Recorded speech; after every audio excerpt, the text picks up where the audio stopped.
I dream. My brother and I stand on the verge of one of two graveyards that swell up from the hallowed ground to form lofty, cross-studded hills overlooking the town in which we have spent most of our young lives.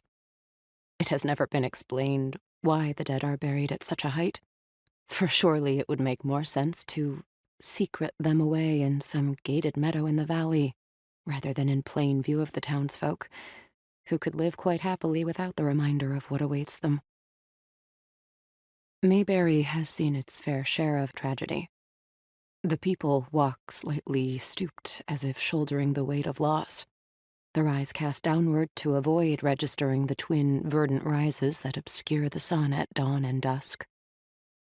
There is a peculiar smell to this place, like a coat that has been hung up wet and discovered in a closet years later, a sense of age it is not old enough to have earned. Gothic churches stand sentinel on street corners, facing taverns and pizza joints, and intimidating no one. The houses sag and creak in the shadow of gnarled branches that look like the arthritic hands of apathetic mothers.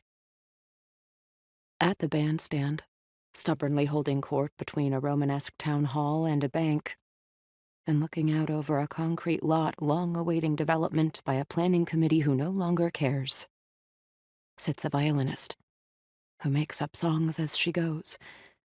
Her music fills the air, and she never repeats a tune. This is our town. I am 12, John is 9, and we have not yet learned of death. Pain and horror, however, are kindred. They visit us nightly and take away little pieces of our soul.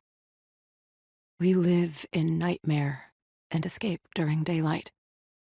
And we do it here, in a cemetery that reaches in supplication to the sky, its base ringed with dark mausoleums.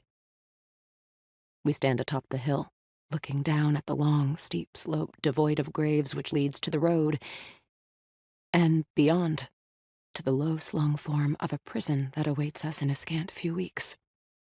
The elementary school.